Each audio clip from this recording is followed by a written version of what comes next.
Hi, everybody. Welcome back to Psychedelics Today. Joe Moore here, joined by Chelsea Rose, Executive Director of Zendo Project. How are you today, Chelsea? I'm doing well. Thanks, Joe. Happy to be here. Yeah, excited to have you. This is we've been working on it for a while, so I'm psyched. And it's fun that we get to do it after the burn. So we get to like kind of recap on that. How did it go?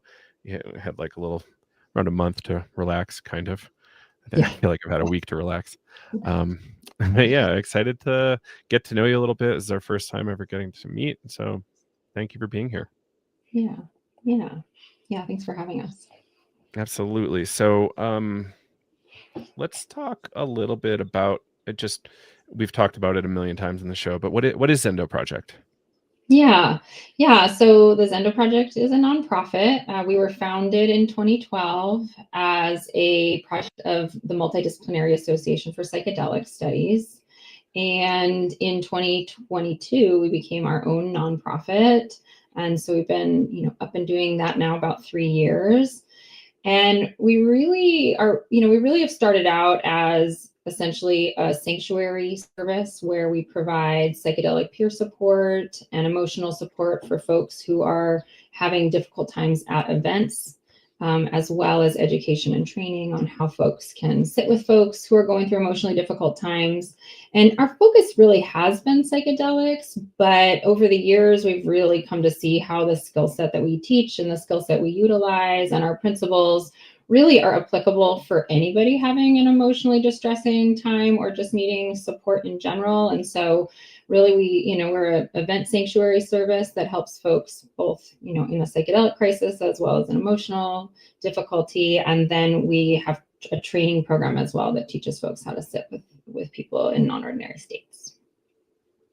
And That's I would just say Burning Man has been like our flagship home event, as you know. So we started going to Burning Man in 2012 and have really grown our relationship with the org over the years.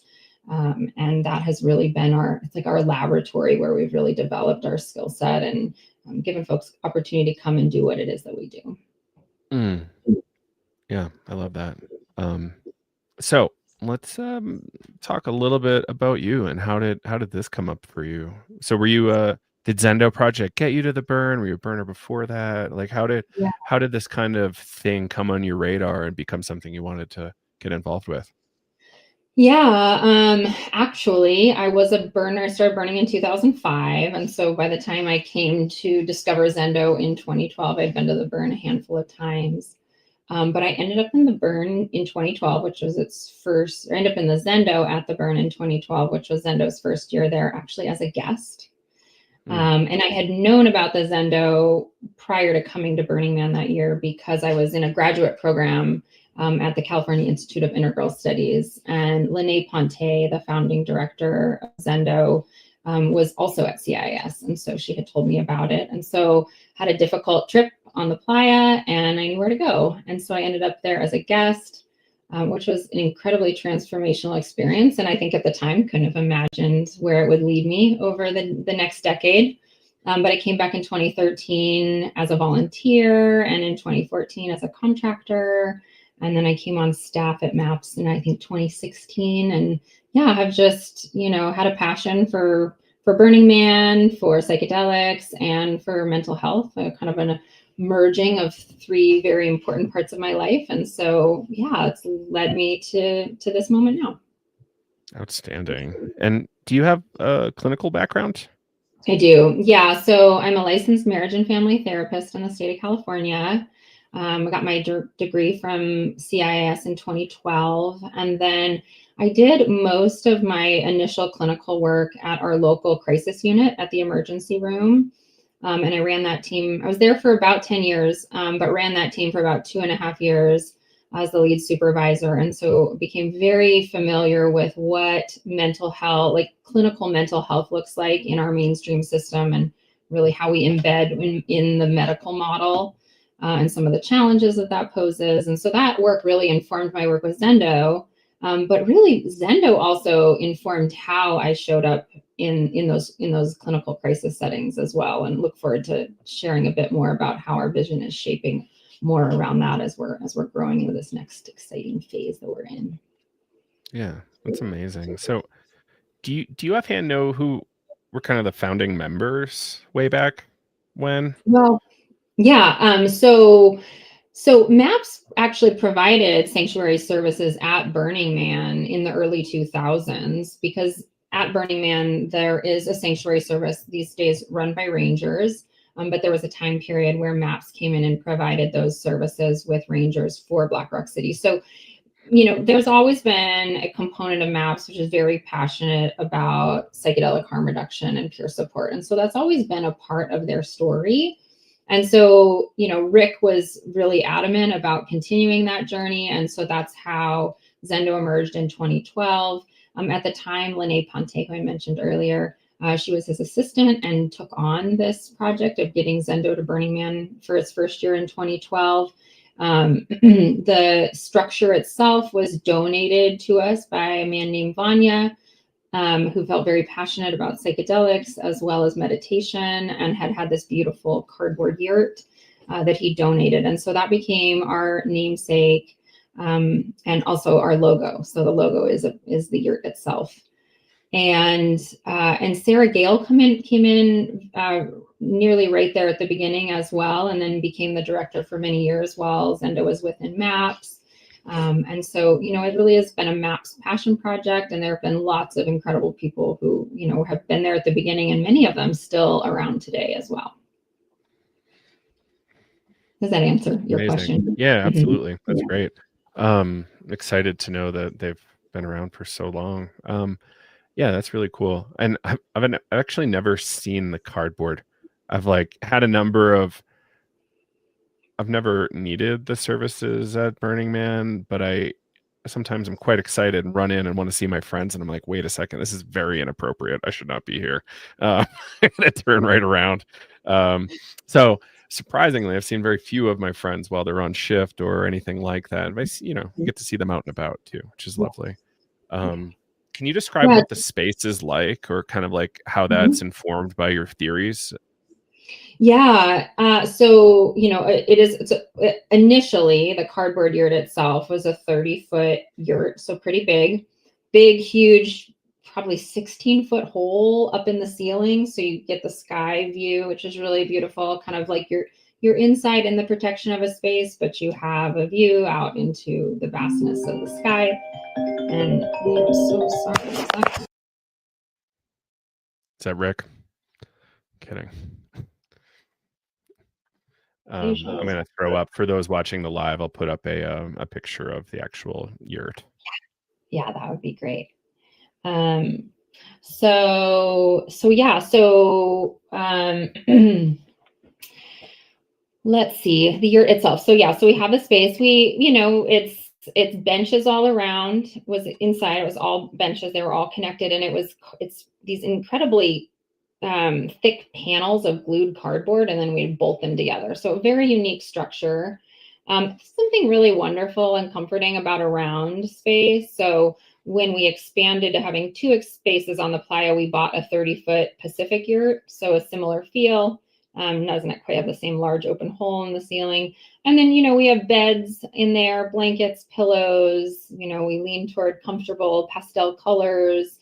And really the items that you would imagine would make someone feel comfortable. Low stimulation, low warm lighting, that kind of stuff. So it's a very welcoming space, calm energy. Sometimes it can get wild in there, but the baseline is we always come back to a fairly comfortable, calm, and welcoming round sort of environment. Yeah, I love that. Yeah, and can you talk about this? I'm sure you know a little bit of the history here. So this idea of through, not down, and where did that come from? Was that just kind of hippie wisdom from the burn, or was it coming from somewhere else? I think there's been a lot of iterations of people helping folks on psychedelics all the way back to Woodstock. And, and you hear this kind of common phrase, oh, you talked them down. We hear it all the time, right? Oh, like someone's having a hard time, you talk them down. And I think, in that is kind of this assumption that you want to get them out of whatever's happening, or you want to get whatever's happening to be over. And yet at the same time, we recognize that it is really going through the experience where the opportunities will come from, where the insight will come from. It's really the way to the other side. And so, so it was a reframe really on that idea of wanting to get somebody out of their experience and more wanting to say, hey, we're here, we walk through this. And I think,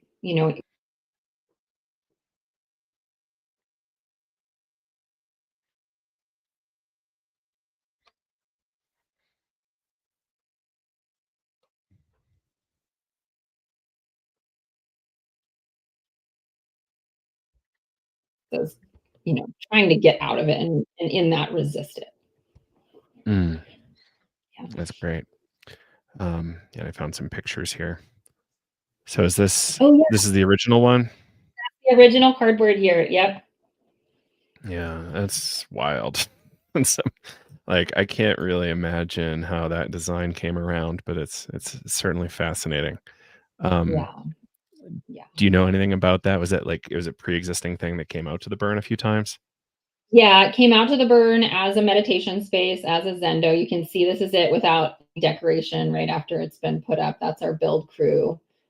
Pretty substantial crew of people that would build both our yurt sites. So this yurt and our Pacific yurt, and then our 100-person camp. So pretty.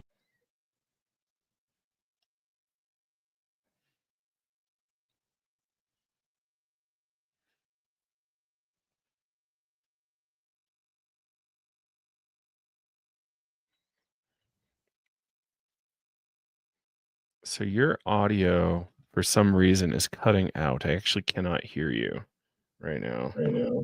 How about that? Um, yeah, you're better, better. Cut out twice maybe so far. Looks like your mute button's on right now. Bottom left. That's so strange Yeah, because I hadn't touched my computer. So, should I the just try and? ghosts are around. So Yeah. let's try to give that a redo if you wouldn't mind. Okay, no problem. Yeah. So what I was sharing is, you can see this is the inside of the yurt. We haven't decorated it, just finished building it here. And this is our, we usually have had about a 50-person build team that comes out to the burn and builds this yurt and then our other yurt, as well as a 100-person camp. So I know you understand the effort that goes into really just even getting the space there to be available. And then, from here we'll decorate it, put fabric up and lights and blankets and comfort supplies and all of that sort of stuff. And then, we open the space and run 24/7 for the whole week. Yeah, And at that's other a events, handful. yeah, and Zendo has been providing services at other events, and at those events, often they will provide a space for us, and then we'll come in and decorate it, and give it the warmth and comfort that we like to have. But this is really our home space right here that you're looking at. So a place that I've spent a lot of time at that needed a lot of help for a long time, you finally were able to make it to. It's these fish shows in Boulder, and I was really excited to see you there. I haven't been in a bunch of years, but I've seen a lot of really crazy stuff, and it was primarily all police. I don't really understand how they did it before you all, but from what I understand, it was a real success. Can you talk a little bit about like the why behind going to fish, and then like any successes there? Yeah, absolutely. And I know you had the opportunity to speak with Case. He's been very instrumental in getting us connected and linked up with Stadium Medical, which is a medical provider, event medical provider for the greater Denver area. And Ben Helper, also longtime staff member, has been really pivotal in bringing these services directly into their local area. And what we've been doing is embedding our services with Stadium Medical. And so instead of being at a festival, a multi-day festival, we can come into these one-night events, set up a space, and really help interface with security and medical so that as folks need support, we might be able to prevent, any hospitalizations that aren't necessary. Definitely hope to prevent arrests as always.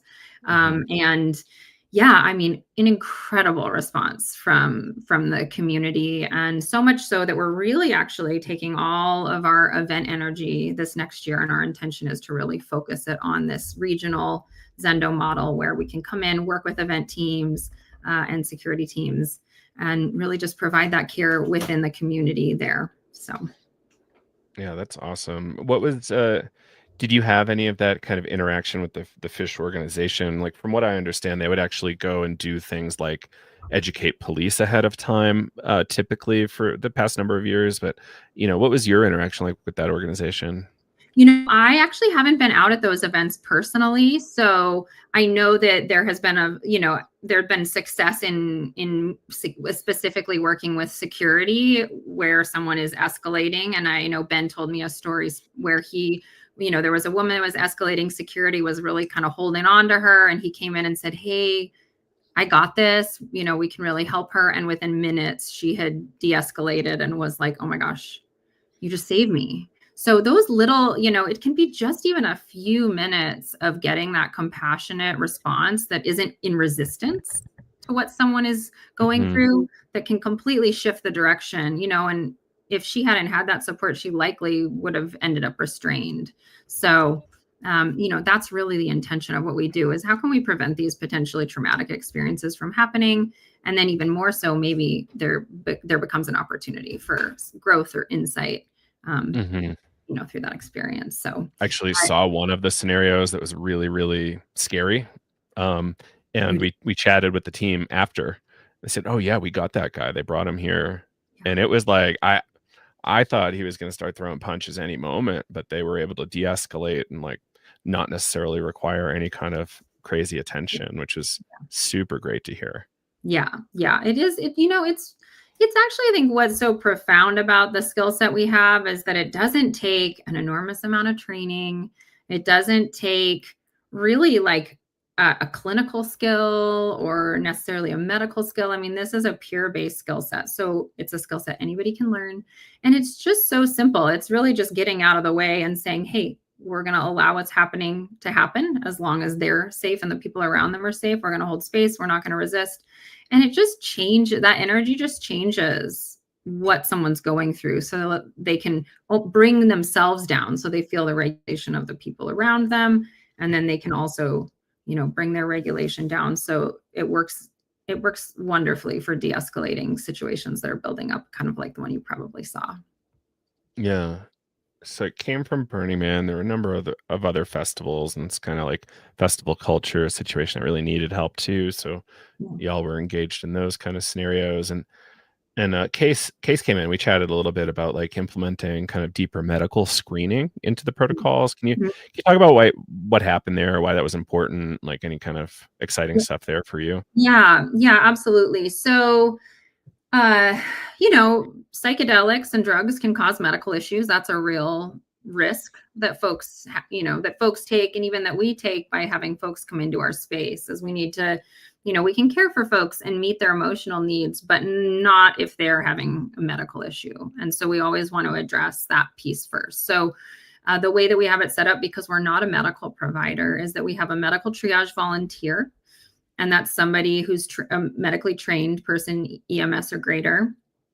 And they're basically checking to ensure that someone's stable enough to be in the space. So anytime somebody comes into a Zendo, whether we're embedded with medical or we're not, which is the case of Burning Man where we're not, we're just checking to ensure that they are appropriate for the space.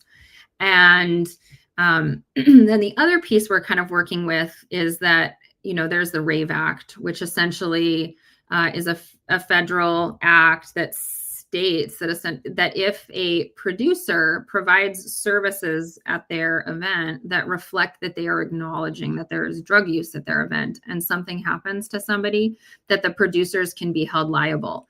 And in certain instances, that's meant producers felt uncomfortable providing free water or cool off spaces, which is incredibly dangerous. We know drugs are being used at these events. So it's a real problem that we can't acknowledge that and then address safety from that angle. And so one of the challenges Zendo's had about really getting into events where we feel we're needed is that producers don't want to take that risk. But as we've collaborated more and more with medical providers, they've really come to see the value of what it is that we bring and how much it supports them. I mean, we're taking problems off of their plate and really taking problems off of the events plate without them even maybe necessarily knowing it. And so because there is this real incredible collaboration that develops between, you know, the emotional component of what we provide, the mental health component, and what medical provides. Now it's often the medical providers that have been advocating for our presence because they know it makes us such a huge difference for even their quality of care. And so that's, you know, that's kind of what we're modeling in Denver with Stadium, is that we can come in, we can embed with medical, and we can essentially work together to provide the best patron care possible. And that really reflects how mental health care is actually provided in our society at large. So like I was saying, in my experience working on our crisis team and running our local crisis team, we're embedded within the ER. So this is kind of like doing the same thing at events where we're working together with the medical folks to ensure both levels of care are provided, both physical wellness and the mental wellness piece. And so, you know, we're essentially gathering data to say, hey, look what it's like when we're here and look what it's like before we came, just to prove the efficacy and the impact of having, you know, mental health and emotional peer-based support available for folks who are at these large events and often taking drugs, but not always. Sometimes it's just overstimulation or a breakup. But you know, but that we're there kind of providing that whole holistic kind of care. Right. Let's maybe talk a little bit about that, like the non-drug things. Like drugs can obviously be really intense, but like let's just rewind the tape to Burning Man alone. Like Burning Man's an intense environment, and the relational stuff, the work stress, the I'm running camp, or I don't like the camp lead, or whatever's going on, breakups, like it is wild. Can you talk a little bit about like why something like Zendo is super helpful, just to go having like a nice safe space? Yeah. So, like I said, the skills we teach, you know, they really arose out of our working with folks who had taken psychedelics, right? And we, you know, we have our 4 principles, through not down being one of them, difficult is not necessary, safe space as the other one. And let's see, so I said safe space, talk through, not down, difficult is not always necessary, and sitting, not guiding.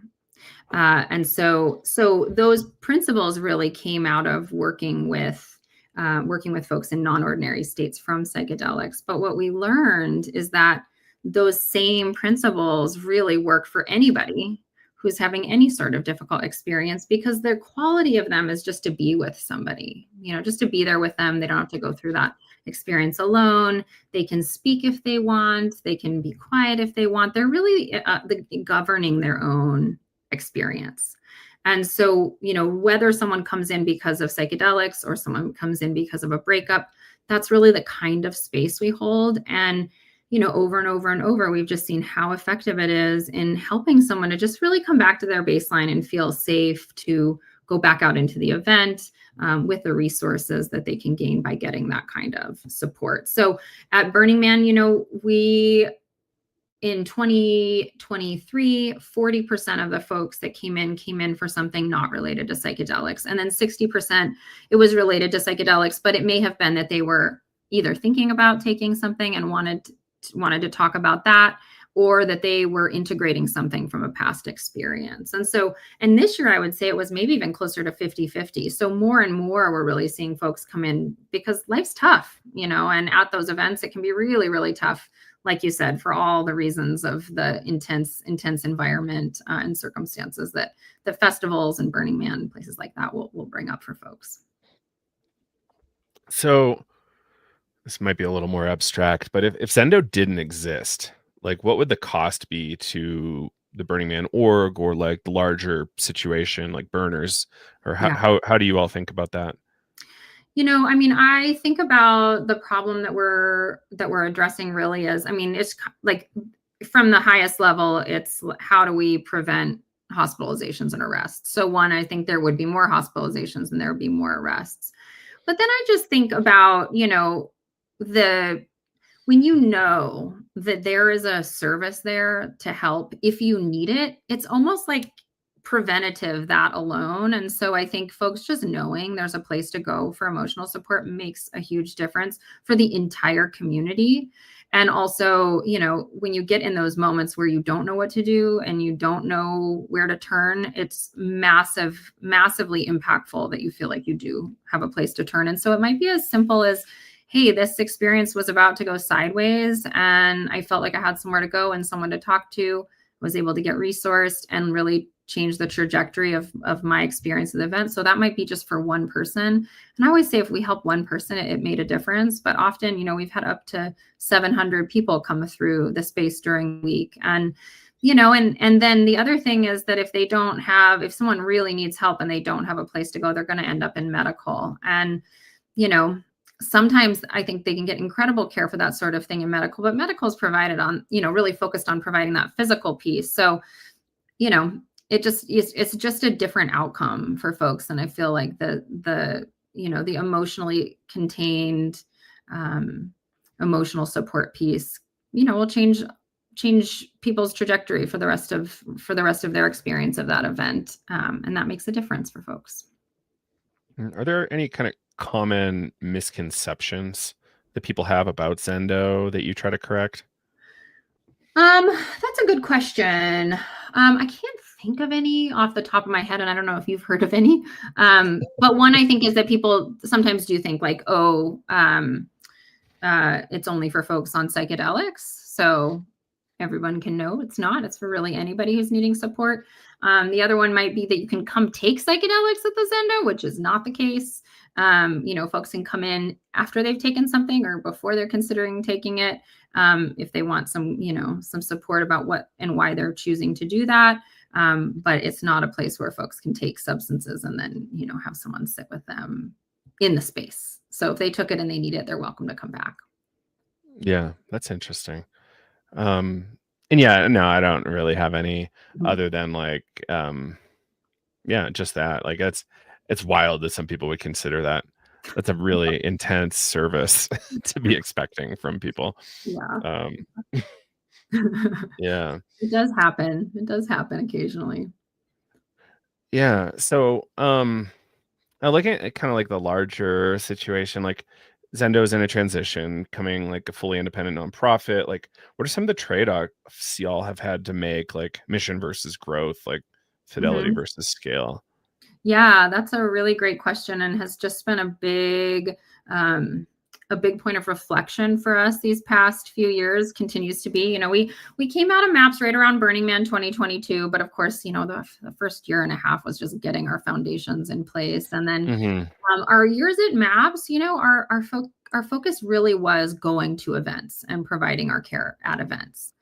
And the way that that's changing now is that really what we've come to see is, okay, there's this incredibly teachable skill set that is, we've learned from psychedelics. So in a lot of ways, I like to say psychedelics were our teacher. They said, hey, here's a skill that you could use to support really anybody in a non-ordinary state. When you think of non-ordinary state, it could be grief, it could be depression, it could be some major life transition.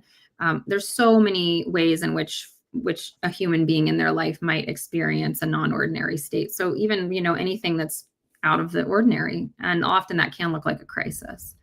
And, that's a thing that happens to all of us at some point or another. And so, what we realize is that even for me, I feel like to know that I have a skill set where if my kids are having a hard time, it applies. Or if I have a family member or friend having a hard time, it applies. And so it allows me with that skill set to show up in my community and my family in a way that I feel empowered to do so. And so, we imagine like, well, what if just like CPR, all folks were trained in how to apply effective emotional first aid out in the world, and what a difference that would make. Because, mental health care is not always accessible. It's in a medical system and a mental health system we know has a lot of systematic problems. And, it's expensive and it takes time and there's a lot of stigma. And so, if these skill sets were more widely available, folks knew them, the difference it would make, like we wouldn't maybe even know the difference it makes, because we're not going to see these people showing up in the system the same way. And so, one of the reorientations for us, the way we're kind of starting down this path of how do we take what psychedelics have taught us and it's kind of like this, not everybody needs to take psychedelics, nor is that appropriate, but could this skill that psychedelics taught us actually help everybody or help the mainstream mental health system? And our answer to that is really that we really truly feel like it can. And so we got an incredible grant from the Cohen Foundation to take our training and build a curriculum for crisis workers. And so we're in the midst of building that curriculum right now, and we're going to pilot it in the early months of next year.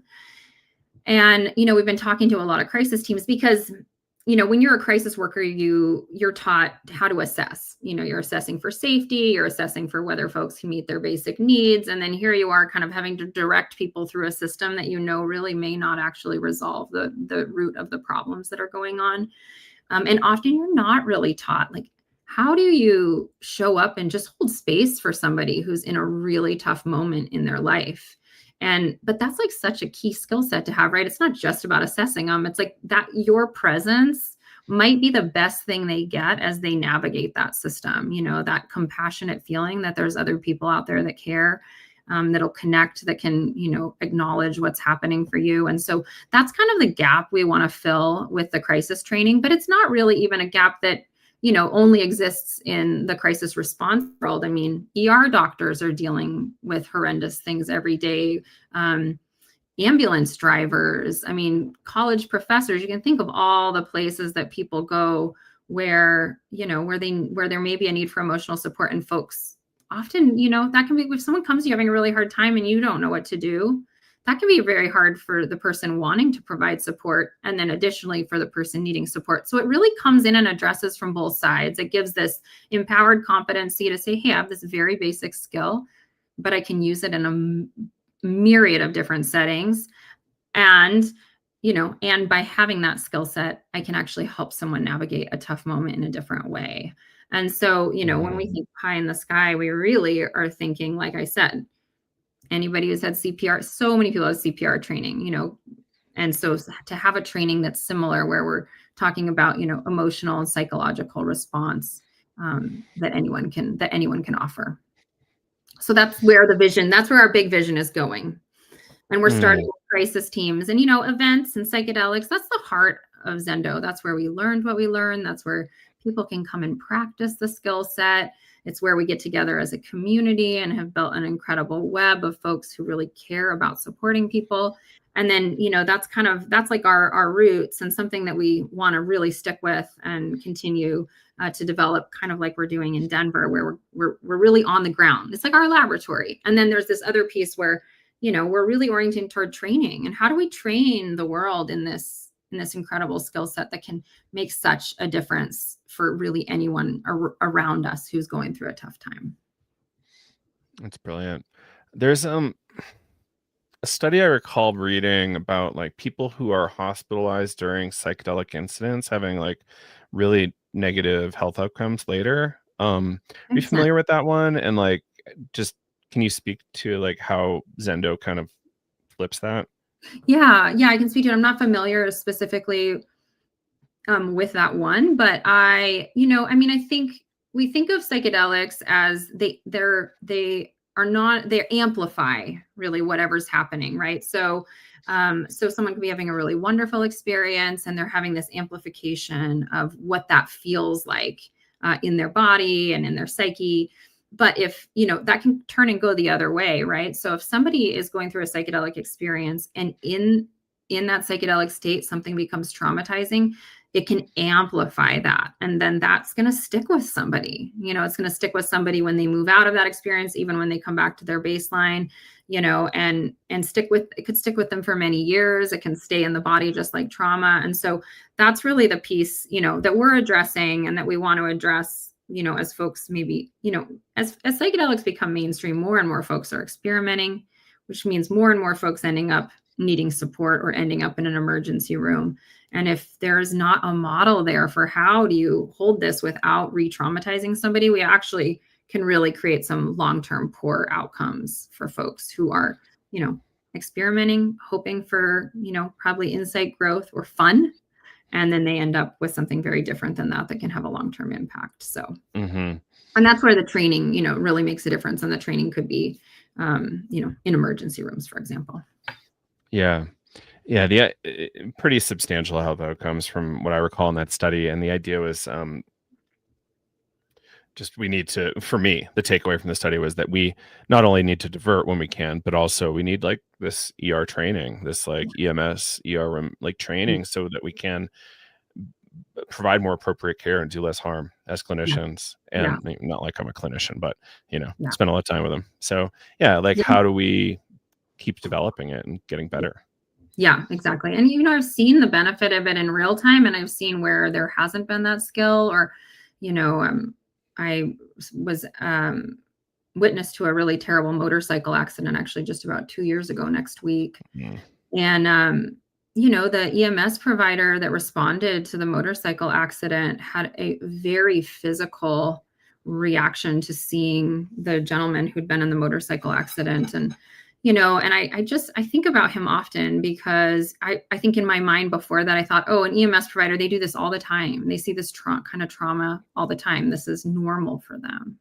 But you could see by his response that this wasn't, even if it was something he does come in contact with, trauma, like physical trauma like that, you could see the impact it was having him on that moment. And I just think about him sometimes and I'm like, what kind of support is his work offering? Did his colleague who was driving the ambulance with him have skills to support him to move through that experience? What sort of debriefing is available, in those EMS communities? And that's just one example of like one interaction that I had once, where I often wonder, what was the impact on him? And, did he have the support he needed as a first responder to be responding to such powerfully painful and scary situations? So, yeah, for sure. And I live in a little ski town, right? So I get to see the ski patrollers and the amount of trauma they accumulate as being first responders with like very little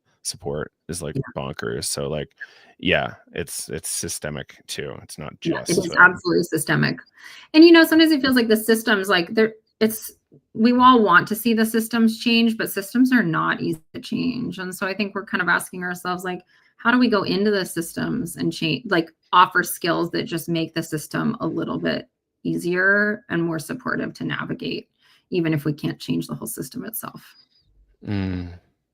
So back to Zendo and well, more harm reduction generally.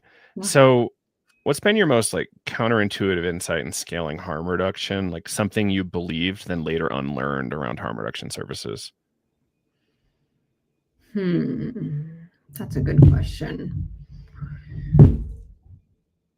Someone's banging around in my upstairs.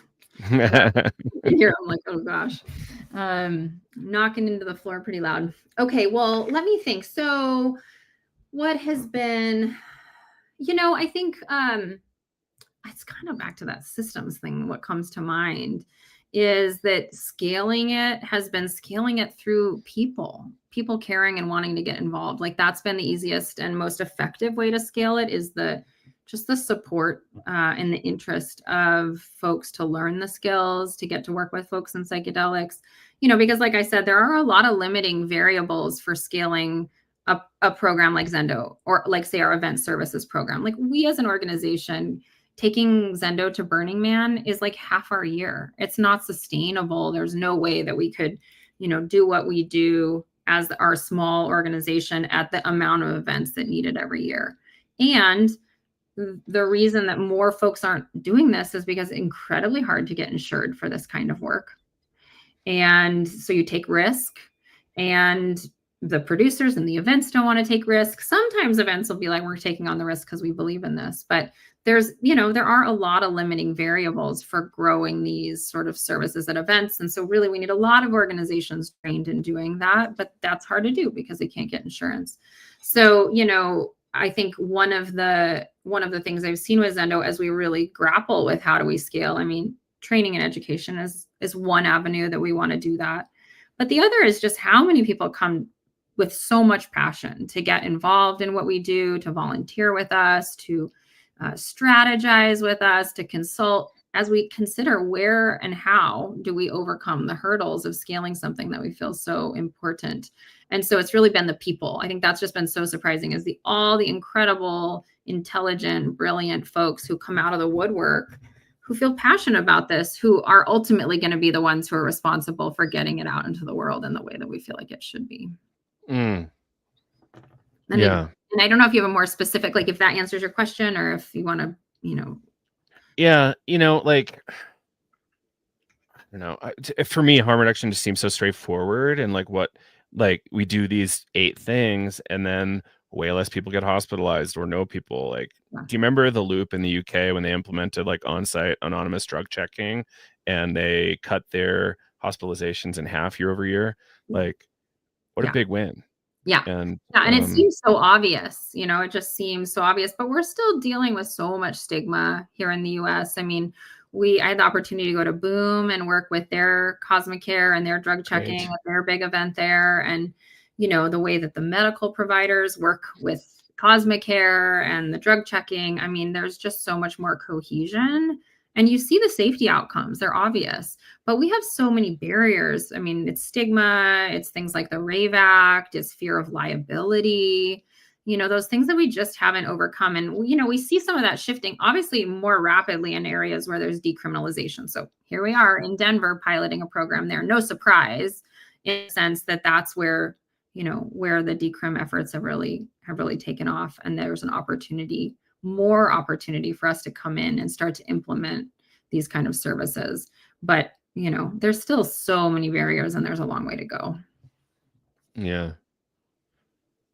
So in my experience, sometimes we have we have it in our head how we're going to approach a situation, right? And sometimes we make mistakes, and like sometimes those are actually like amazing learning moments. Like, can you talk about like not necessarily like a failure, but like a mistake that actually was an awesome learning moment in this whole project? It could be with a person, could be as an organizational leader, like anything that kind of like comes up for you. Yeah. I guess I would say it's a unique world that we live within, as an organization within the psychedelic community. Folks, obviously, there's a lot of friendships that drive these organizations. So there's a lot of overlapping of relationships and work relationships. And so I think, one of the things that has been on my mind a lot lately is how do we take these values that we have in terms of what we bring out into the world and actually apply them inward toward the organization. And I think I just didn't think about that initially, as Zendo got off the ground. I mean, obviously the values are very important to me, but this last year, there's been a lot of organizational learning for Zendo, as we've kind of gone through a really intense phase of growth where I realized that the values that we have, the values of community, the values of compassionate care, and all of that, we need them within organizational health as well. And that realization is still unfolding and still a process as we're growing and changing. But we've really brought that in, and I do think it's made an incredibly big difference in how the organization is feeling in this moment as we shift through all these changes. So that's one that comes to mind. I'm trying to think if I can think of another. We've really just learned on the fly this whole time. There's been a lot of lessons. I mean, every year we come home from an event and we debrief on all of the things and how we could improve our services. So it's hard to think of one really particular one, but certainly taking our own values to heart and orient them both in our inward culture as well as in our outward culture has felt really important lately. Have you ever bumped into anybody that's kind of like a historian of harm reduction in a way? Like, some of us are kind of just nerds around it. Mitchell Gomez comes to mind. Yeah. He comes to mind. I feel like he's a library of facts and knowledge. But yes, there are people out there who really, have been in this field for a long time. Stephanie Jones. There are so many people, even at MAPS. I think about folks who've been involved with SSDP and Drug Policy Alliance and Dance Safe. And Fireside's another incredible harm reduction resource. And these are just really the ones, that I see more in the psychedelic and drug space. But there's on the ground harm reduction happening with needle exchanges and, safer sex efforts. So the field is vast. I mean, harm reduction is a pretty massive umbrella. And while we're kind of under this umbrella of psychedelic harm reduction, it's a vast field of caring folks, compassionate caring folks who want to see folks who are using drugs or engaging in risky behavior really having safer outcomes. So. Yeah, that's interesting. I ask because you mentioned Woodstock earlier, having some stuff there, and like all I really remember of the history is like the don't eat the brown acid moment with the megaphones or whatever was going on. It's like that's one way to do harm reduction, but maybe not also. Yeah. And then I remember hearing stories about in the early 70s at UMass Amherst, which was like kind of one of the larger East Coast party schools. Like there was actually on campus kind of chill rooms, chill out spaces for psychedelic users, which is fascinating. And like just that whole thing is just really interesting. Actually, have you heard of so I'm sorry, I'll nerd out for a moment. There's a researcher at Harvard Divinity School postdoc. Paul Gillis Smith, who's doing work on a woman who's doing like a kind of phone hotline harm reduction service around acid. And it was fascinating because she came out of the Leary Alpert circle and after a short period just said, peace, I'm just going to do this like hotline and like serve the community and answer questions. And it was really cool. I'll look up her name so I'm not super negligent here, but have you heard about early stuff like that? I have heard about lots of little grassroots efforts, in small communities really working to make a difference, and every community really has like a variety of different needs depending. And so there is some really incredible small projects out there. And I can tell that you're a little bit of a historian yourself about these. Oh, fuck yeah. Yeah. So Lisa Bieberman was her name. Okay. And he's actually working on a pretty big project, kind of like detailing that early harm reduction story. Yeah. I think it was funny. Like you mail $2, you get acid and like a harm reduction pamphlet. It's like, oh God. So he gets into it in the show, but it was really, check it out. Yeah, it was fun. And yeah, just knowing that this has been something in the psychedelic arena for ages. And it makes me actually wonder about like early, like what did this actually harm reduction didn't necessarily become required until prohibition in a lot of ways. Yeah. Because it was just normal medical stuff or normal legal process. Yeah. And I think have you read go ahead. Chacruna, I think, put out this book last couple of years called Body Autonomy. You seen that one? I've seen it, but I haven't read it yet. It's heavy. I'm like halfway through it, but it's like it's the real deal. Gets into a lot of this stuff. But go ahead. Oh yeah, I was just gonna say, I think kind of when I think of psychedelic harm reduction, I really just kind of think of people taking care of people. I think a lot of it just started harm reduction, and even some people don't love the phrase harm reduction. Like folks prefer risk reduction, and in the clinical space, harm reduction is just the known phrase that we lean on, assuming there can be harm, and there certainly can be, but also sometimes it's just reducing risk. So people do like that phrase, risk reduction. But, I think when people think of folks caring for folks on psychedelics, like they kind of see that hippie, that early hippie energy. And so people, I think when they come in contact with Zendo, I think sometimes they're surprised because there is that like caring and there's hippie nature to many of us, but also there's like a really professionalizing of those kind of services, and that we can show up, we can collaborate with law enforcement, we can collaborate with medical security and all of that. So I think that's like one direction that it feels like it's shifted a little bit, is that that these are more and more becoming professional services that folks can really rely on for folks to provide good quality care to others, and anybody can do it, so that's the benefit. So given no Rave Act, like what would Zendo want to grow into in a hand? So Rave Act's over today, which, I would Love that idea. die. I would have a heart attack right away. But like, say that happened Mhm. and y'all had some decent financing, like what would Zendo want to look like in the future? I love that you say if we had some decent financing. That's surely a barrier that we're up against as a nonprofit. So, but if we had financing and there wasn't a RAVE Act, I mean, I think there's two things that feel really important.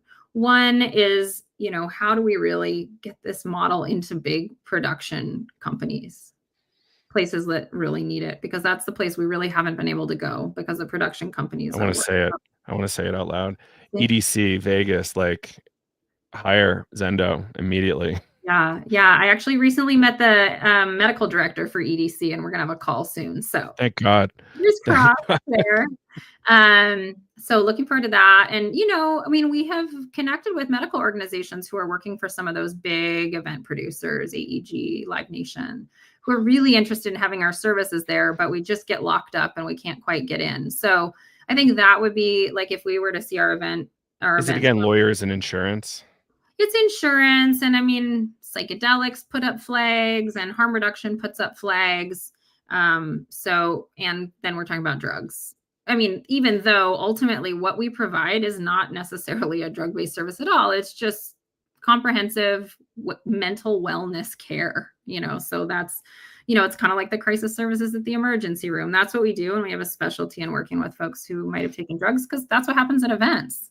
So it would, for us be that more harm reduction organizations doing what we do would pop up, who could get insured, who could get trained, so maybe it's providing more consultation for that possibility. And then having some really great flagship events like EDC or Electric Forest is one that, has been on our radar for a long time. We hear, about a pretty strong need. So getting into a few of those larger events, I think was something we would like to do. And then I think still is that second piece of really, just wanting to scale this training out into the world. And so that would be into more events and event medical providers, but also into emergency rooms and EMS and colleges. And so I think we're going to go that direction regardless. Certainly more funding will be a strong push for us to get in that direction. And, as we're kind of holding this events piece as like, how do we continue to do this laboratory work and events while having to kind of face the fact that there is that barrier of the RAVE Act? Yeah. Like I love the idea of being able to provide so much more in terms of services as like, Yeah. but it's, an organization being one, it's hard to become more complicated as an organization. Well, it's not necessarily smart to become more complicated as an organization. It's very easy to become complicated. Yeah, it's true. It's Well, and smart there's no standard of care for what we do. But if it's like, hey, if you have an event of over 10,000 people, you need not only medical services, but you also need a mental health component or whether that peer-based or mental health, clinical mental health component. So I think peer-based is just a more sustainable model. So, I think that is what we're hoping to do is create a better standard of care by doing the work we're doing in Denver and whatnot. But in an ideal world, this would be normal. This would be just this normal what exists when it comes to care, first response at large events. So that would really be, my dream was that it's available, it's everywhere. There's lots of organizations doing it, and that folks know what it is and know it's available. So psychedelic space is super white. And we want it to be more diverse, right? And Burning Man, we want it to be more diverse. We want like everybody there from everywhere.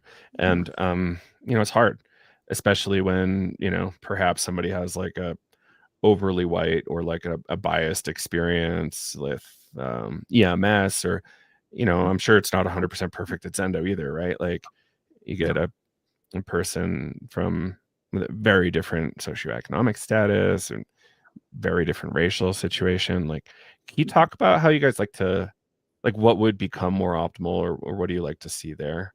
Yeah, I can speak a little bit to what Zendo has been doing there. We've been, at Burning Man, for example, we've really been working to increase the diversity in our volunteer base. And the org has really been actually incredibly supportive about that. The last few years, they have their radical inclusion, diversity, and equity program called RIDE. And they've provided us 50 tickets to give to volunteers in the Zendo to help diversify our volunteer base, so that when folks come seeking support in the Zendo, there's a greater chance that they can get support from somebody, who they identify with. And we know that's limited still, and doesn't necessarily mean that kind of support or the right person's going to be there for them. And so then with our training, we've really put a lot of effort into how do we provide culturally attuned care to folks who come into this space. How do we attend to that, especially when someone's in a non-ordinary state? It's so important and so essential. And so that's a really key component of our training. And, just so folks know, our training that we offer is called the SIT course, a sitting and integration training. And it's available nearly every month. We're running a training starting this coming Monday, and then also one in November, one in December. And we really integrate culturally attuned care throughout the entire training. Really, because that's such an essential skill. If we're going to be out there providing support to folks, we really want to be able to provide care to really anyone needing it. And like you said, it is a challenge, and we don't see a lot of diversity at the events that we attend. So, yeah, cool. Well, thanks for that. And were you involved? MAPS was hyping a project for a while about educating like the sheriff's department. I think Denver sheriffs. yeah. You were involved in that. Can you tell us a little bit about that and like how it's going these days? Yeah, absolutely.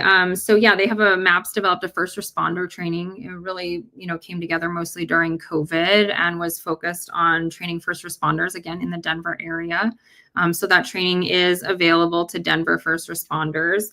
MAPS still hosts that training, but actually Zendo and MAPS are working together to see how we can kind of take what we're doing with crisis and what they've done with first responders and kind of merge those efforts to get these sort of skills out into more environments.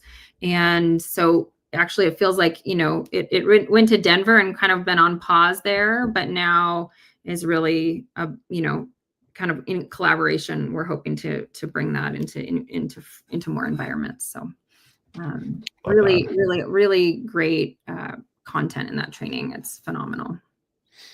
I remember seeing some of the videos. Where the hell was I? Too many conferences. No, too many conferences. It was just somebody showing the video of like one of the guys in uniform. I was like, whoa, this is different. This really hits different. And it's fascinating to see. There's groups of law enforcement out there who are really, really pushing to get these skill sets available into their communities and into their local municipalities. So fingers crossed, it's moving in that direction, even though there's a long ways to go. So Chelsea, in terms of like making this like really helpful for you in terms of like an interview, like what are some like major takeaways or one major takeaway you would want people to walk away from this interview, like understanding about you or Zendo or just let's call it risk reduction so Carl Hart doesn't get mad? Yeah, sounds good. There's a few things. I mean, one, I would just say to folks, like I've said many times throughout this interview, like this is an incredibly easy to learn skill set. It really, really is. And even just taking the SIT training, which is a 12-hour course, I think can be profoundly helpful for anybody, no matter what your field of work or your interests are. And I'll just speak to one principle, which is our sitting, not guiding principle. And I love that one because it's so simple. And sometimes it's definitely a practice, but really the way that I think about that principle is it's just about being with somebody, right? So it's this, we live in such a do culture. We have, we're so fix it oriented. And this is really just that, it's turning that around and saying, I actually don't have to do anything. So when somebody's struggling, can be really helpful and really simple to just remember. Actually, you don't need to do anything. They have their own wisdom, they have their own inner guidance, and all you have to do is just be with them where they're at. And that actually, as much of a practice as it is, can be really just relieving to remember that that's so simple, like the efficacy of just being with somebody and just being a present person to someone. So I always like to remind people about that. And, that's the heart of a lot of what our education revolves around, our training revolves around. So to encourage folks to take the SICK course. If folks are interested in this work, encourage folks to volunteer. Folks can sign up for our newsletter on our website and learn about what we're up to, what events we're going to, what education is available. And we're a nonprofit, so we're always looking for support with funding. And if people feel really inspired about this kind of work, folks can donate on our website, and that makes a huge difference in continuing to grow this skill set out into the world. Chelsea, thank you so much for all the hard work and for taking time to share with us here, and looking forward to more in the future, I hope. Yeah. Thanks for having me, Joe. So happy to get to chat a bit about what we're up to. Absolutely. Take care. You too.